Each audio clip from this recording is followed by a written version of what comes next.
Hello दोस्तों, मैं पंकज मालवीय अराली पाठशाला पर आपका हार्दिक स्वागत अभिनंदन करता हूं। तो आज से हम कक्षा 9 और 10 के लिए 2024-25 की सारी क्लासें और संपूर्ण पाठ्यक्रम को लेकर आ गए हैं।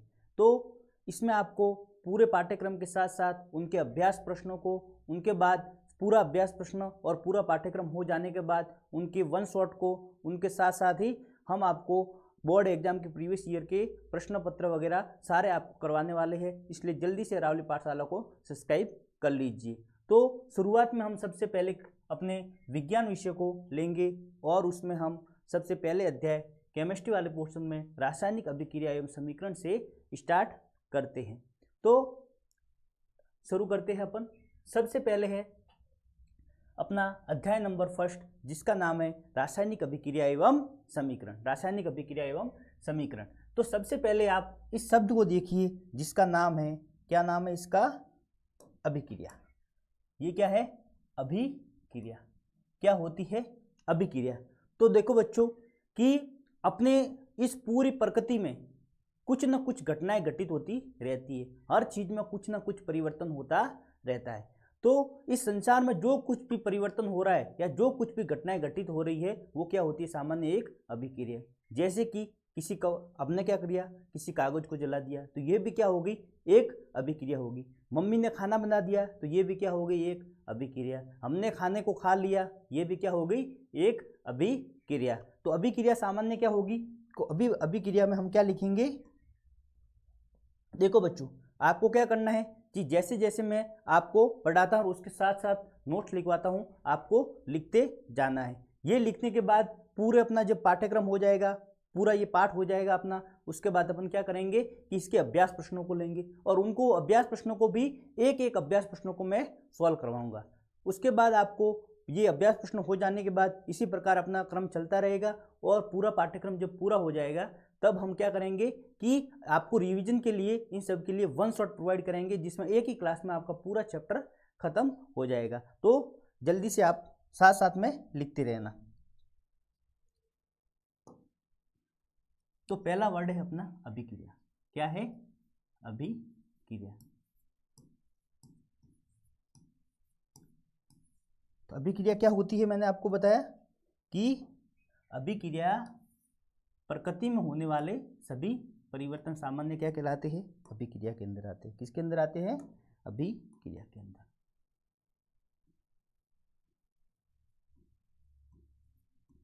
प्रकृति में होने वाले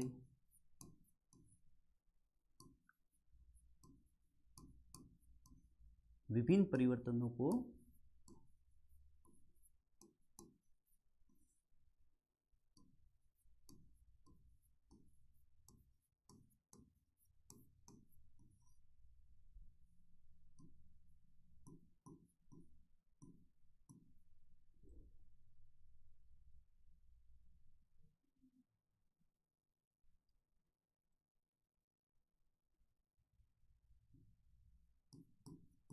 अभिक्रिया कहते हैं।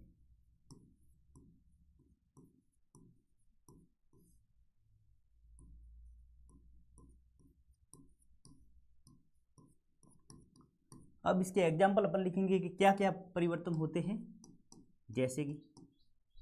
जैसे कि सांस लेना,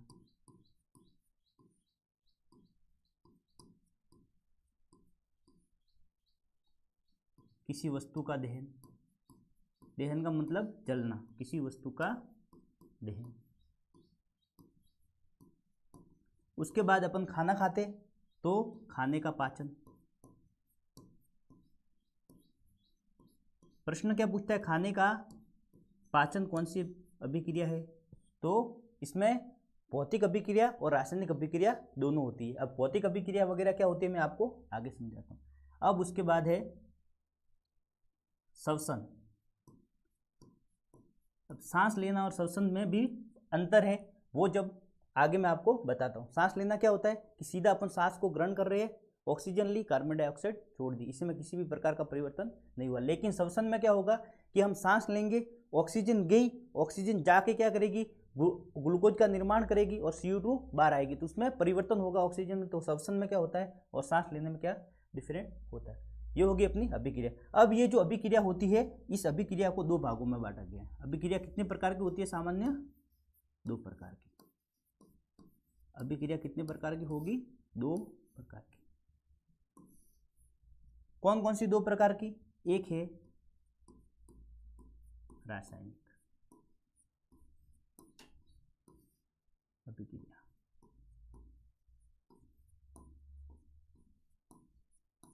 और एक है भौतिक अभिक्रिया।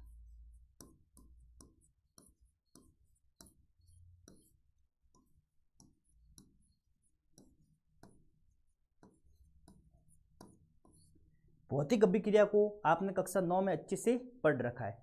कक्षा 9 में आपने भौतिक अभिक्रिया को अच्छे से पढ़ रखा है। तो अब हम पढ़ेंगे किसको? रासायनिक अभिक्रिया को अपन को अच्छे से इस अध्याय में पढ़ना है। तो सबसे पहले भौतिक अभिक्रिया को भी अपन मोटा मोटा समझ लेते हैं। तो भौतिक अभिक्रिया क्या होती है?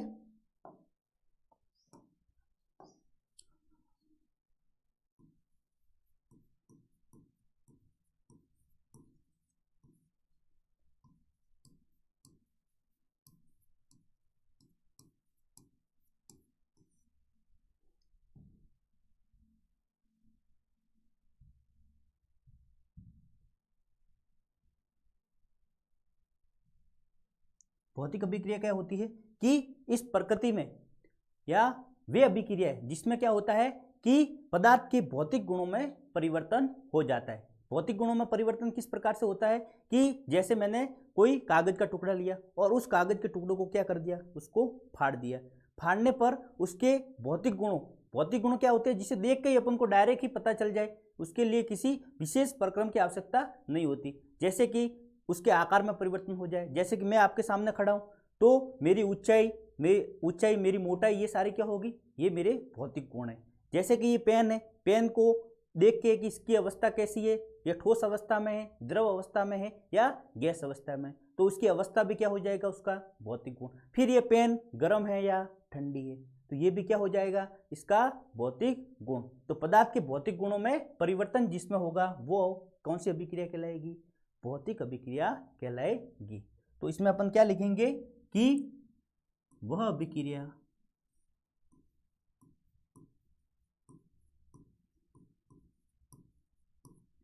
जिसमें पदार्थ के भौतिक गुणों, अब कौन कौन से भौतिक गुण हैं? भौतिक गुणों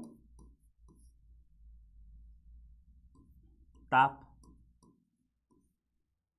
अवस्था, दाब, आकार आदि।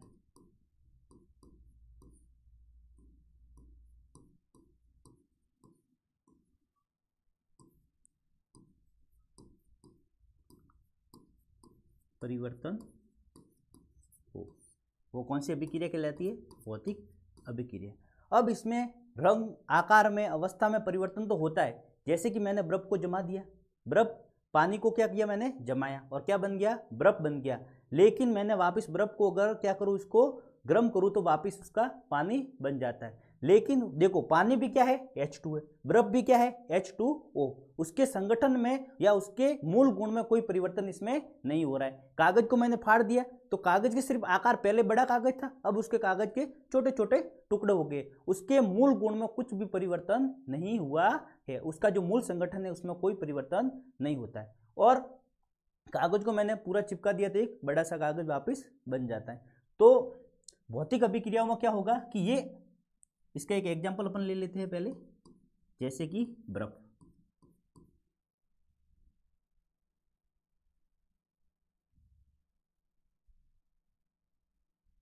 जैसे कि पानी, और इस पानी को मैंने क्या किया? ठंडा किया। क्या किया? ठंडा किया। और ये क्या बन गया? बर्फ बन गया। क्या बन गया? बर्फ बन गया। अब मैं इस बर्फ को अगर वापस ठंडा करूं, इस बर्फ को क्या करूं? वापस गर्म करूं। क्या करूं? इसको गर्म करूं तो ये क्या बन जाएगा? वापस पानी बन जाएगा। क्या बन जाएगा, पानी बन जाएगा। अब मैं इन दोनों को साथ में लिखना चाहूं तो कैसे लिखेंगे कि पानी को ठंडा कर रहा हूं, क्या बन रहा है, बर्फ, ठीक है, और बर्फ को क्या कर रहा हूं, गर्म कर रहा हूं, तो क्या बन रहा है, पानी। तो इसको अपन दोनों को साथ में लिखने के लिए इस तीर के निशान को क्या कर देंगे, थोड़ा सा चेंज कर देंगे, तीर के निशान को थोड़ा सा चेंज करेंगे। और किस प्रकार से करेंगे कि ये आधा, तीर का निशान ये इसी तरह आधा बनाना है। और ये तीर का निशान किसको प्रदर्शित कर रहा है कि ये वापस अपनी अवस्था, पहले वाली अवस्था से वापस दूसरी वाली अवस्था में जा रहा है। और नॉर्मल से परिवर्तन किसके, भौतिक गुणों में अपन परिवर्तन करेंगे, किसमें, या तो उसके ताप को बढ़ाएंगे घटाएंगे, उसके दाब को बढ़ाएंगे घटाएंगे, तो वापस अपनी पहली वाली अवस्था प्राप्त कर लेता है। तो ये अभिक्रिया किस प्रकार की होगी, ये अभिक्रियाएं उत्क्रमणीय होगी। तो भौतिक अभिक्रिया क्या होती है, उत्क्रमणीय। उत्क्रमणीय का मतलब क्या है कि वापिस अपनी पहली वाली अवस्था को प्राप्त कर सकता है, उत्क्रमणीय होती है।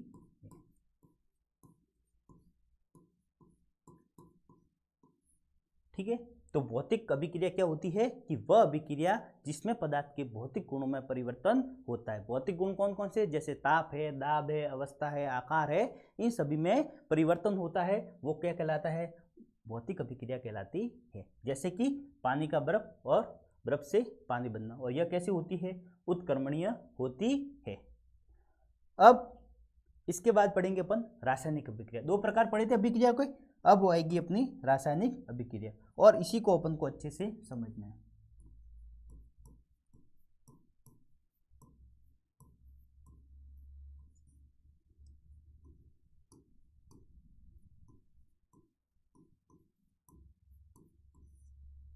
रासायनिक अभिक्रिया,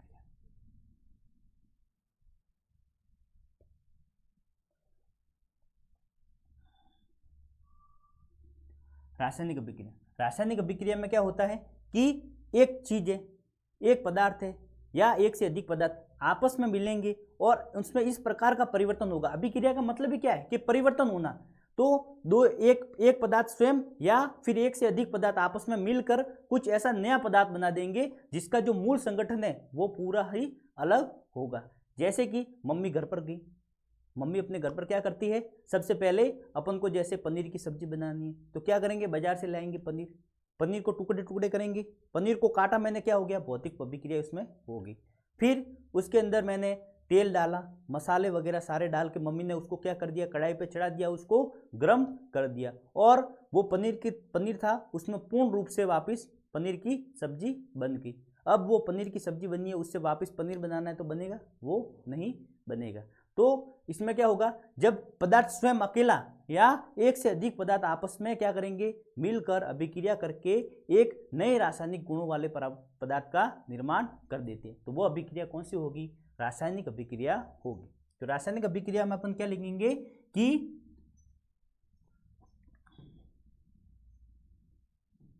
वह अभिक्रिया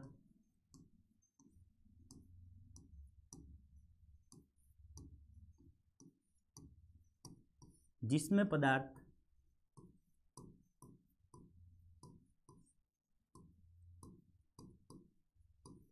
स्वयं या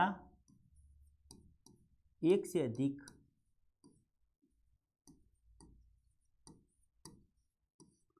पदार्थ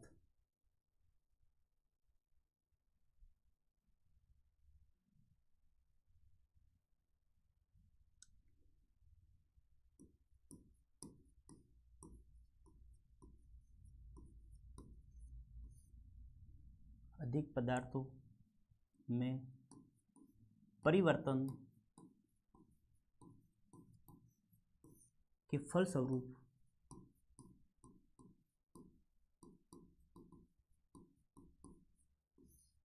नए रासायनिक गुणों वाले पदार्थ का निर्माण होता है।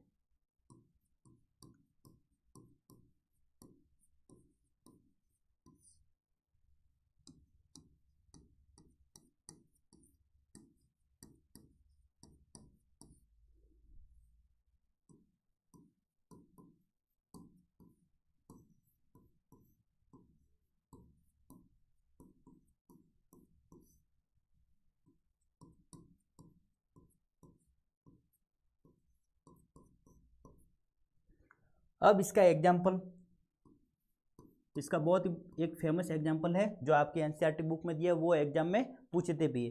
तो एक अपना मैग्नीशियम धातु का एक रिबन होता है, मैग्नीशियम होता है, और उस मैग्नीशियम, ये इस प्रकार से मैग्नीशियम का रिबन होता है।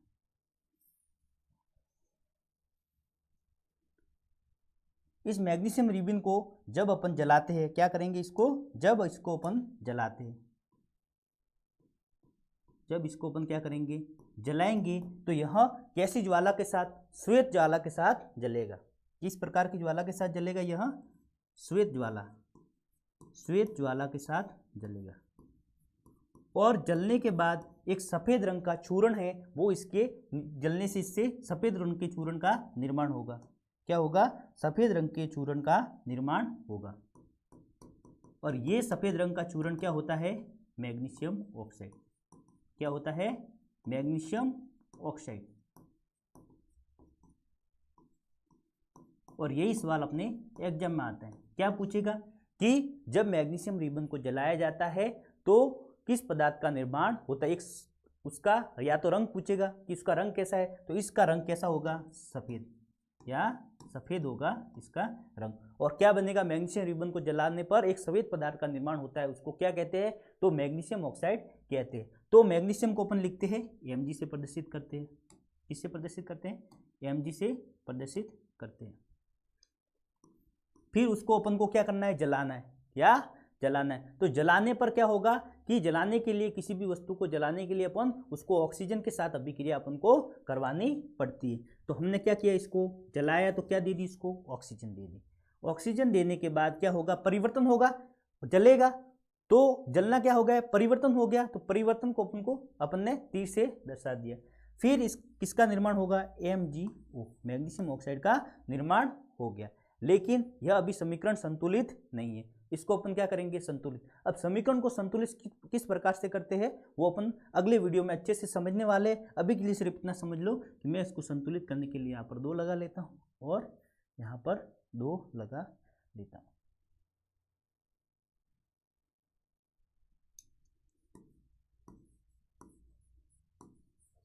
ठीक है, तो ये क्या है, मैग्नीशियम ऑक्साइड। तो रासायनिक अभिक्रिया में क्या होगा कि ये दो पदार्थ आपस में मिल गए, 1 और 2, इसमें क्या हो गया, परिवर्तन। और परिवर्तन होने के बाद एक पूरा नए पदार्थ का निर्माण हो गया, जिसके रासायनिक गुण क्या है, भिन्न है। क्या है, रासायनिक गुण इसके भिन्न है। अब आप देखना कि जो रासायनिक अभिक्रिया होती है उसमें रासायनिक परिवर्तन तो हुआ ही हुआ, उसके साथ साथ क्या हुआ, उसके रासायनिक परिवर्तन क्या, नया पदार्थ का बनना, उसके साथ साथ ही इसके भौतिक गुणों में भी परिवर्तन हो गया, उसके आकार में भी परिवर्तन हुआ। तो रासायनिक अभिक्रिया में क्या होता है, कौन कौन से परिवर्तन होते हैं, इसमें भौतिक एवं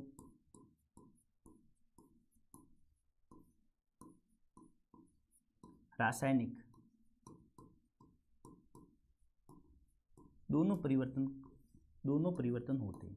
तो रासायनिक अभिक्रिया में कौन कौन से परिवर्तन होते हैं, भौतिक और रासायनिक दोनों परिवर्तन होते हैं। प्रश्न किस प्रकार से पूछेगा कि रासायनिक अभिक्रिया में परिवर्तन होता है, पहले ऑप्शन में देंगे भौतिक परिवर्तन, दूसरे में दे देंगे रासायनिक परिवर्तन, तीसरे में दे देंगे इनमें से कोई नहीं, और चौथे में दे देंगे रासायनिक एवं भौतिक परिवर्तन दोनों। तो आपको क्या करना है, रासायनिक और भौतिक परिवर्तन दोनों इसमें होते हैं। ठीक है, अब इस रासायनिक अभिक्रिया में क्या है, 2 चीजें आती है, एक का नाम है अभिकारक। क्या है, अभिकारक।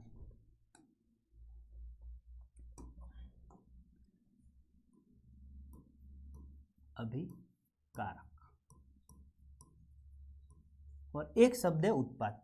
क्या है, एक शब्द है उत्पाद।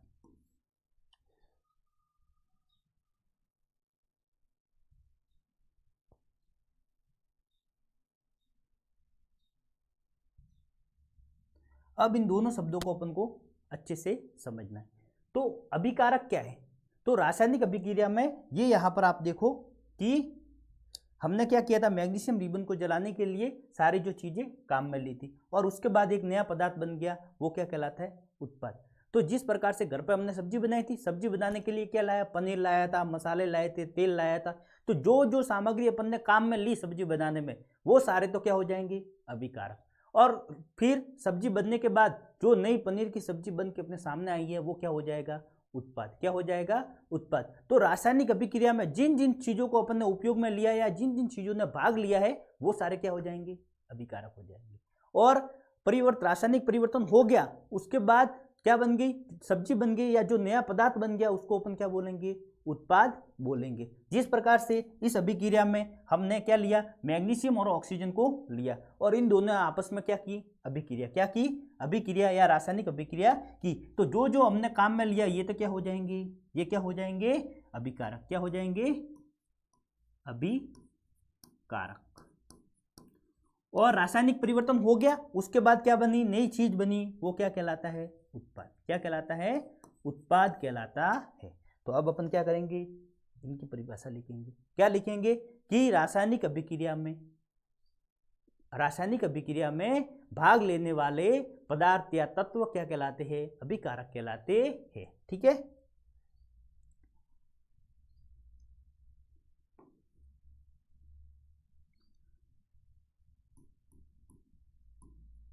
रासायनिक अभिक्रिया में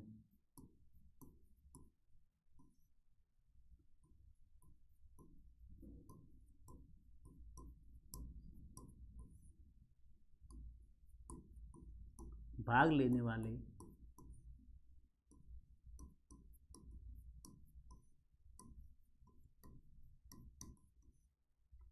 पदार्थ या तत्व, इस पदार्थ में यौगिक तत्व वगैरह सब आ गए। ठीक है। पदार्थ या तत्व अभिकारक कहलाते हैं। ठीक है।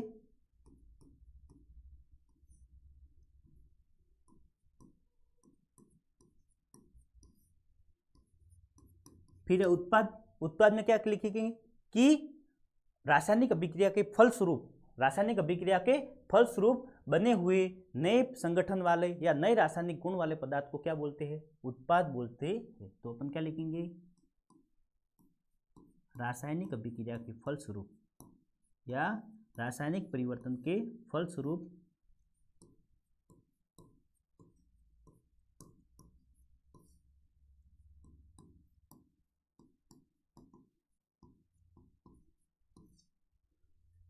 बने नए गुणों या उसका संगठन पूरा क्या हो जाएगा, बदल जाएगा। तो नए गुणों या संगठन वाले पदार्थ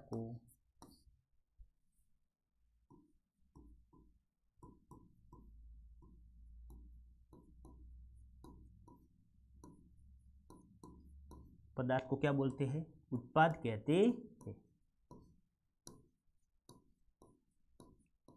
ठीक। तो ये हो गया अपना यहाँ पर पूरा। तो अभी तक हमने इस पार्ट के हेडिंग के किसको पढ़ लिया, रासायनिक अभिक्रिया को हमने पढ़ लिया। अब उसके बाद है रासायनिक समीकरण। क्या है उसके बाद, रासायनिक समीकरण। लेकिन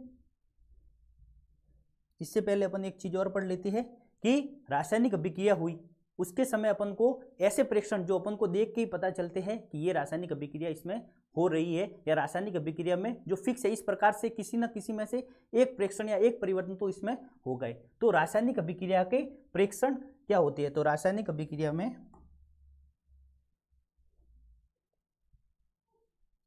हेडिंग दे देंगे अपन, रासायनिक अभिक्रिया के दौरान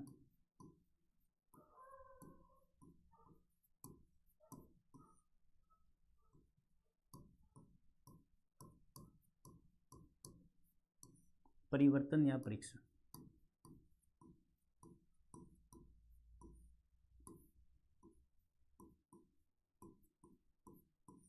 ठीक है। क्या परिवर्तन या परीक्षण होते हैं। अब देखो, इसके लिए अपन एक प्रयोग करेंगे जो आपके एनसीईआरटी में दिया हुआ है। एनसीईआरटी से बाहर कुछ भी नहीं पढ़ना है, उसी में से सारा पेपर अपने बनेगा। तो हम क्या लेते हैं,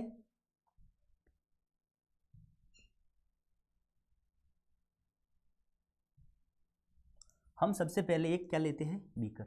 और इस बीकर में ये जो द्रव भरा हुआ है ये क्या है, आप समझ लो, ये क्या है अपना H2SO4। H2SO4 क्या है? एक अम्ल है। क्या है? एक अम्ल, जिसे अम्लों का राजा कहते हैं। अब इस H2SO4 इस बीकर में भरा हुआ है और इस बीकर में अपन क्या डाल देंगे?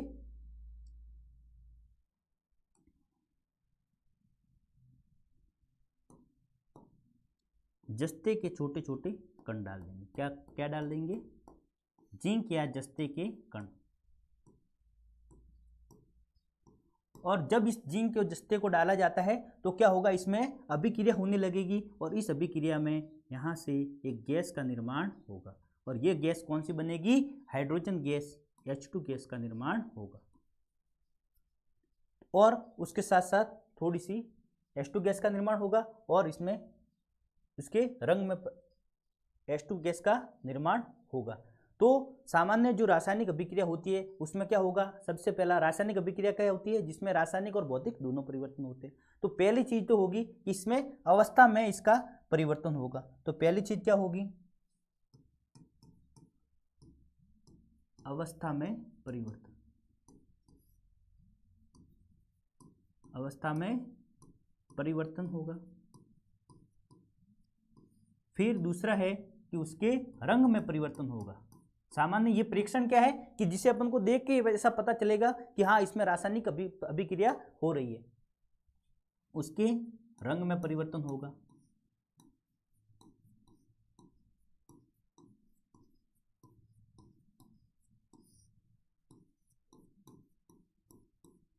फिर तीसरा है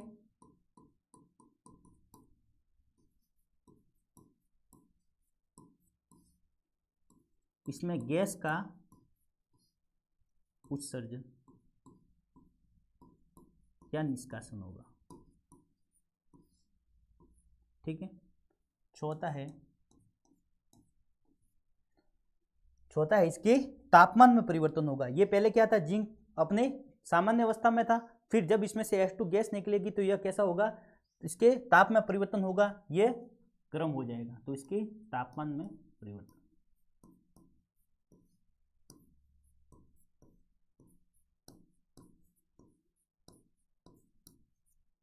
अब देखो अवस्था में परिवर्तन, हमने मैग्नीशियम रिबन लिया था या मैग्नीशियम रिबन लिया था, उसको जलाया तो उसके रंग में परिवर्तन हो गया था, सफेद रंग का हो गया था। उसके बाद इसमें देखो गैस निकल रही है। कौन सी गैस? H2 गैस निकल रही है। उसके बाद है तापमान में इसमें परिवर्तन हो गया है। तो इन चारों में से कोई ना कोई परिवर्तन होता है।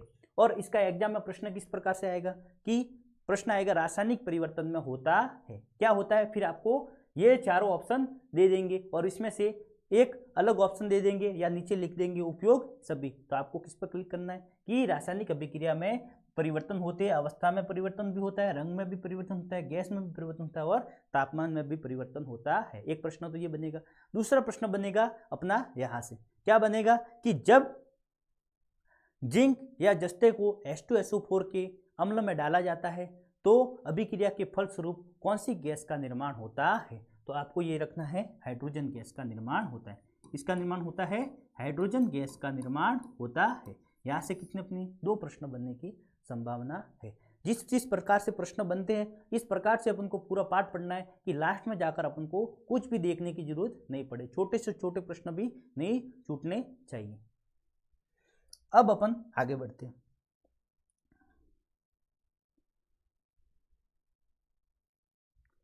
तो अभी तक अपने रासायनिक अभिक्रिया को पढ़ लिया। अब बाकी क्या रहा? समीकरण। क्या बाकी रहा? समीकरण। तो रासायनिक समीकरण क्या होता है?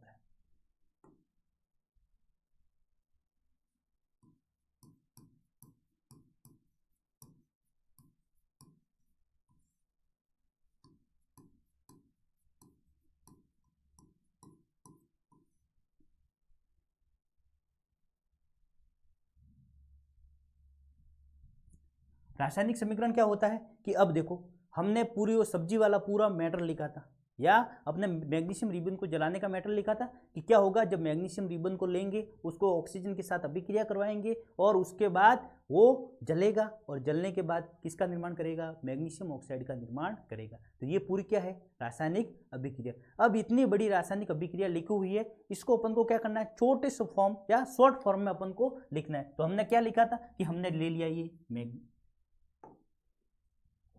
क्या लिखा था हमने कि हमने क्या ले लिया, मैग्नीशियम को ले लिया। तो मैग्नीशियम लिया था, उसको फिर अपन ने क्या लिख दिया, प्लस लिख दिया, और उसको क्या ऑक्सीजन के साथ अभिक्रिया करवाई और उसमें रासायनिक परिवर्तन हुआ और अपन ने क्या बना दिया था, मैग्नीशियम ऑक्साइड का निर्माण कर दिया था। ठीक है, ये अपन ने लिखा था। तो रासायनिक समीकरण सामान्य होता ही क्या है कि जो रासायनिक अभिक्रिया का बड़ा सा रूप होता है उसको अपन को क्या करना है, छोटे संक्षिप्त रूप में अपन को लाना है, और उसको लाने के लिए अपन क्या करेंगे, इस रासायनिक सूत्रों का प्रयोग करेंगे। उसके साथ साथ ये तत्व या तत्व होते हैं उनके प्रतीकों का प्रयोग करेंगे।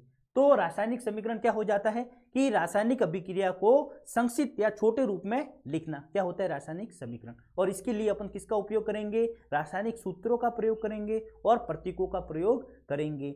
ठीक है, तो रासायनिक सूत्रों और प्रतीकों का प्रयोग करेंगे, इसी को क्या बोलते हैं अपन, रासायनिक समीकरण कहते हैं। ठीक है, तो क्या लिखेंगे अपन, रासायनिक समीकरण क्या होता है कि रासायनिक अभिक्रिया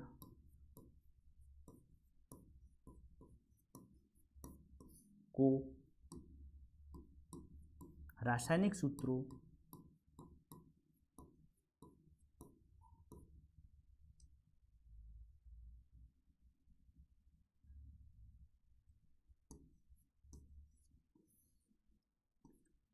सूत्रों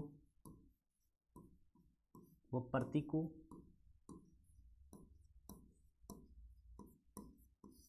के द्वारा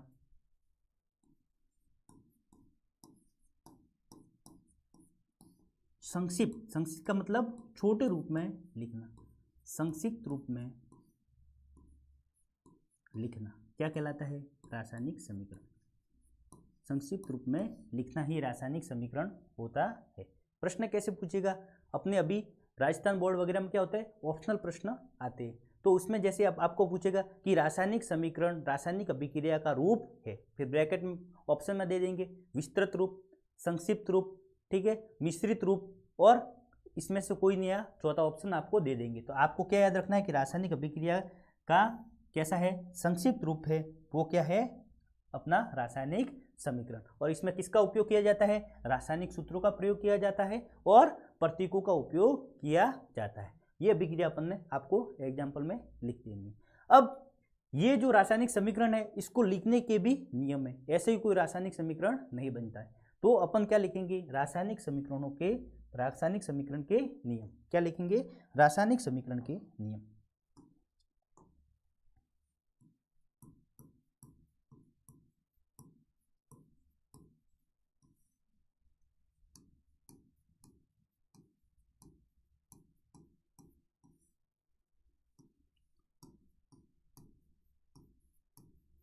आराम से धीरे धीरे अपन चलेंगे, कोई जल्दी नहीं है, अपन बाकियों से 1.5 महीने पहले चल रहे हैं। ठीक है, रासायनिक समीकरण के नियम। अब सबसे पहला नियम क्या है कि अपन जो रासायनिक अभिक्रिया में जो अभिकारकों को काम में ले रहे हैं, अब या तो वो एक अभिकारक होगा या एक से अधिक होगा। तो जितने एक से अधिक अगर अभिकारक को अपन काम में ले रहे हैं तो उनको क्या करना है, दर्शाने के लिए उनके बीच में प्लस का चिन्ह लगाएंगे। उसी प्रकार रासायनिक परिवर्तन हो गया, उसके बाद क्या बनेंगे, उत्पाद बनेंगे। अब उस उत्पाद एक बनाए तो कोई बात नहीं, या एक से अधिक उत्पाद बने तो उनके बीच में क्या लगाएंगे, प्लस का निशान लगाएंगे। पहला तो ये, जैसे कि अपन ने यहाँ पर किया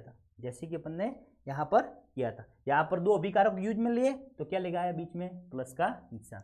अब रासायनिक अभिक्रिया के फलस्वरूप होने वाले परिवर्तन को दर्शाने के लिए किसका निशान लगाएंगे, तीर का निशान। किसका निशान लगाएंगे, तीर का निशान लगाएंगे। ये हो गया अपना दूसरा नियम।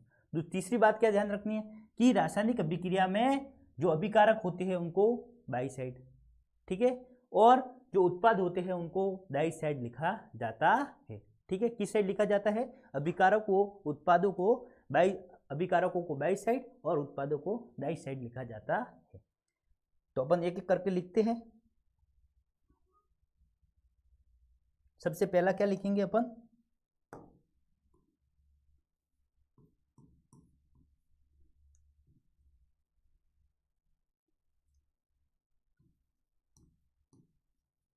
अभिकारकों को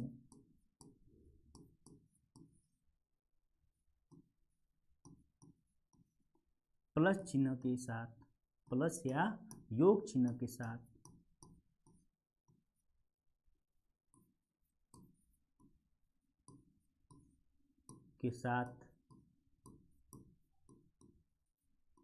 किस तरफ लिखा जाता है?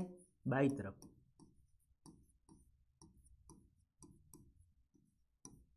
बाई तरफ लिखा जाता है।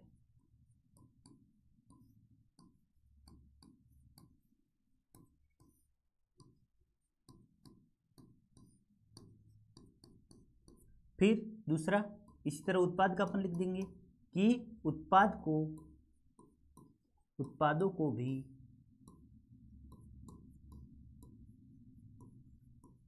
प्लस चिन्ह के साथ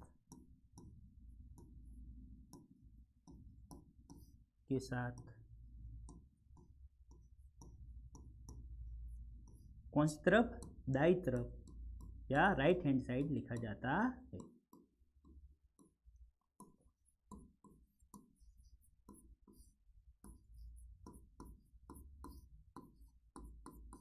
ये हो गए दो। तीसरा क्या लिखेंगे अपन? रासायनिक परिवर्तन को किससे दर्शाएंगे? तीर के निशान से। रासायनिक परिवर्तन को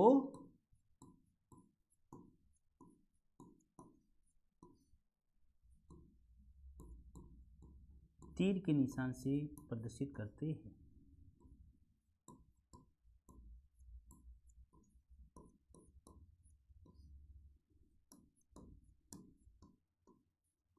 और तीर का निशान कैसे लगाना है? अभिकारकों से उत्पाद की तरफ लगाना है। ठीक है, इस प्रकार से लगाना है, ऐसा उल्टा आप नहीं लगा सकते। और जहां पर उत्क्रमणीय अभिक्रिया होगी वहां पर किस प्रकार का तीर लगाएंगे मैंने आपको बता दिया। फिर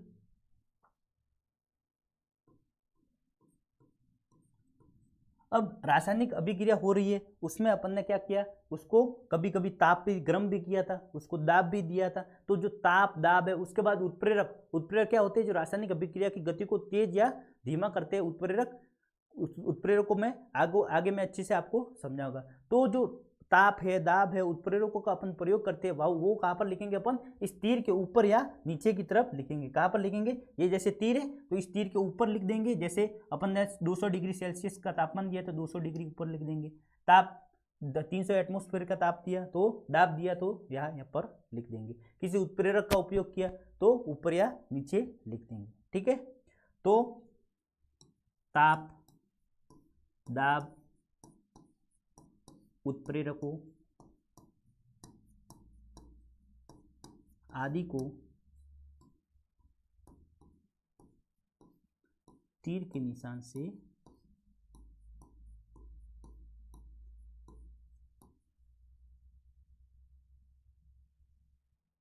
तीर के निशान के ऊपर लिखते हैं।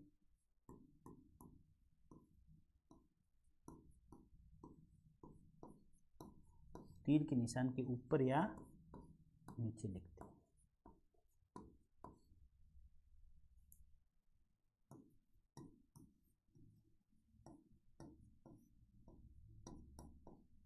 ठीक है, एक 5वां पॉइंट और है, वो अपन लिख देते हैं।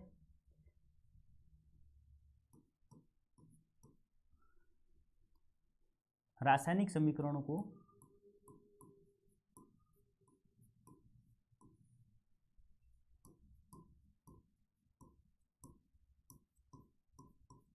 रासायनिक समीकरण में जो उसके तत्व, उसके पदार्थ या अभिकारकों या पदार्थों को उनकी भौतिक अवस्था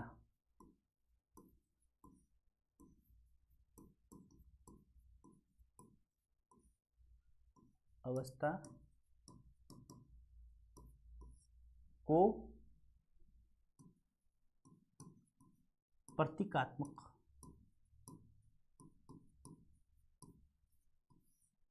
रूप में लिखा जाता है।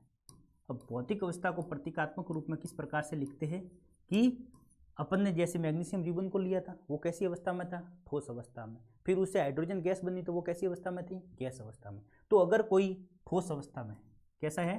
ठोस अवस्था में, तो उसको अपन किससे प्रदर्शित करेंगे? एस। किससे? एस। एस का मतलब सॉलिड। उसके बाद है अगर कोई द्रव अवस्था में, कैसा है? द्रव अवस्था में तो उसको लिक्विड या एल से प्रदर्शित करेंगे। अब कोई जलीय विलयन के रूप में तो उसको अपन AQ एक्वस, ठीक है, AQ से प्रदर्शित करेंगे। अब कोई गैसीय अवस्था में है तो उसको अपन G से प्रदर्शित करेंगे, ठीक है, इससे G से। और इसको कहाँ पर लिखेंगे, यहाँ पर। जैसे कि ये मैग्नीशियम क्या है, सॉलिड अवस्था में, ये क्या है, गैसीय अवस्था में।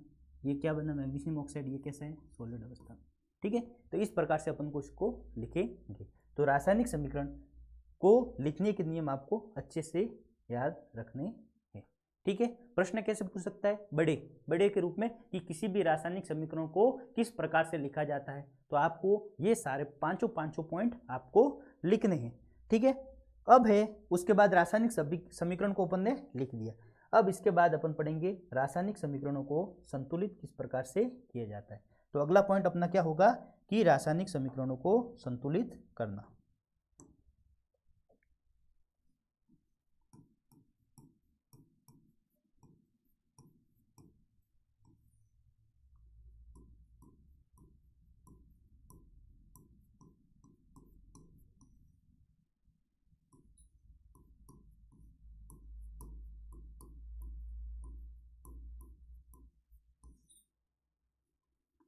किस प्रकार से संतुलित किया जाता है और संतुलित करना क्यों जरूरी है, कौन सी विधि काम में ली जाती है, और ये मैं आपको अच्छे से समझाऊंगा।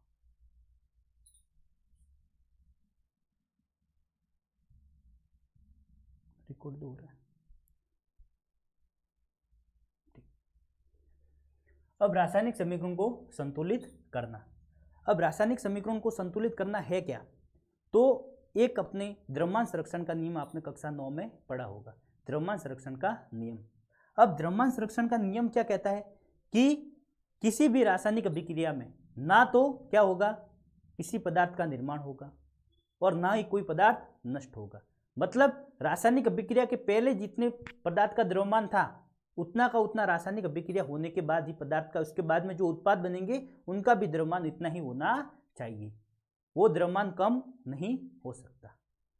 फिर दूसरे वर्ड में अपन बोले तो कि रासायनिक अभिक्रिया में कि जितना अपन ने पहले जो पदार्थ काम में लिए थे उसमें परमाणुओं की जितनी संख्या थी उतनी की उतनी परमाणुओं की संख्या अभिक्रिया होने के बाद में होनी चाहिए, तभी वो समीकरण क्या कैसा माना जाएगा, संतुलित माना जाएगा। संतुलित करने की जरूरत क्यों पड़ी, क्योंकि अपन को क्या करना है, द्रव्यमान संरक्षण के नियम का पालन करना है। विज्ञान में कोई भी अपन परीक्षण करते हैं तो किसी भी विक्रिया में किसी भी लॉ को अपन तोड़ नहीं सकते, ठीक है। तो सबसे पहले अपन क्या पढ़ेंगे, इससे पहले द्रव्यमान संरक्षण के नियम को अपन पढ़ लेते हैं। द्रव्यमान संरक्षण का नियम ऐसे भी पूछ सकता है, द्रव्यमान संरक्षण का नियम क्या है, तो द्रव्यमान संरक्षण के नियम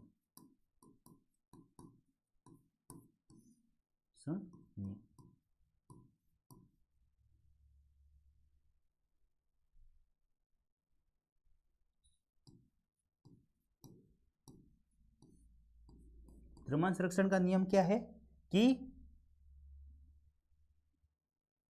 किसी रासायनिक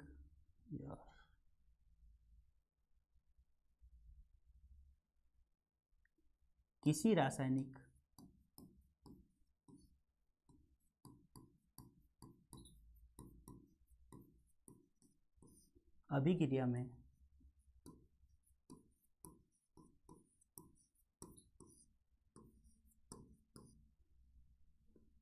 द्रव्यमान का न निर्माण हो सकता है, न निर्माण और न ही विनाश हो सकता है।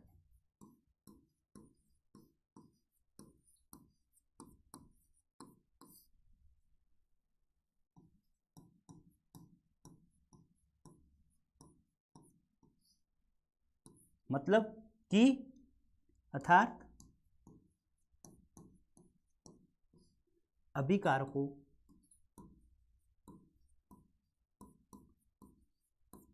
व उत्पादों का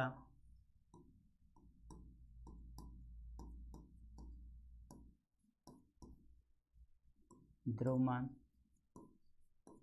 समान रहता है। कैसा रहता है, समान रहता है। ये तो क्या है अपना द्रव्यमान संरक्षण का नियम। प्रश्न कैसे पूछेगा कि रासायनिक अभिक्रिया को संतुलित करना क्यों आवश्यक है। क्या बोलोगे आप कि द्रव्यमान संरक्षण के नियम के अनुसार न तो किसी पदार्थ का रासायनिक अभिक्रिया के दौरान सर्जन हो सकता है और न ही विनाश हो सकता है, अर्थात अभिकारक तथा उत्पाद में का द्रव्यमान समान होगा। इसी नियम के पालन करने के लिए रासायनिक अभिक्रिया को संतुलित करना आवश्यक है। ठीक है, अब रासायनिक समीकरण को संतुलित करना किसको कहते हैं कि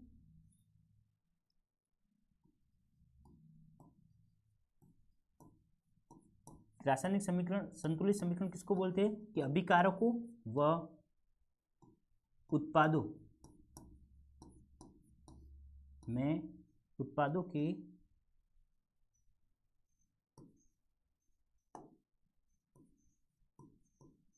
तत्वों में परमाणुओं की संख्या समान।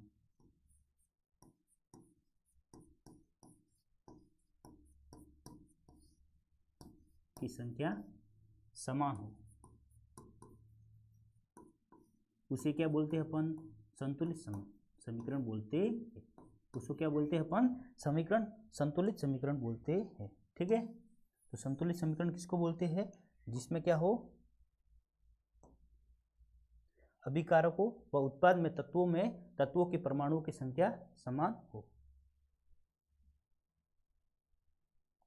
जैसे कि यहां पर देखो, ये मैग्नीशियम यहां पर कितने थे, मैंने संतुलित किया हुआ समीकरण है, मैग्नीशियम कितने थे 2, उसने उसको ऑक्सीजन के साथ अभिक्रिया की, ऑक्सीजन के परमाणु कितने हैं 2, उसके बाद अभिक्रिया होगी और क्या बन गया मैग्नीशियम ऑक्साइड बन गया। इसमें भी मैग्नीशियम की संख्या कितनी है 2, अब ये 2 आगे लगा हुआ है, ये पूरे के साथ है, तो मैग्नीशियम की संख्या कितनी है 2, ऑक्सीजन की संख्या भी 2, कुछ घटा कुछ बढ़ा कुछ नहीं बढ़ा। तो रासायनिक समीकरण, संतुलित समीकरण किसको बोलते हैं कि रासायनिक अभिक्रिया के फलस्वरूप पदार्थों अभिकारक व उत्पाद में परमाणुओं की संख्या अगर समान हो तो वह समीकरण कैसा कहलाता है संतुलित समीकरण कहलाता है।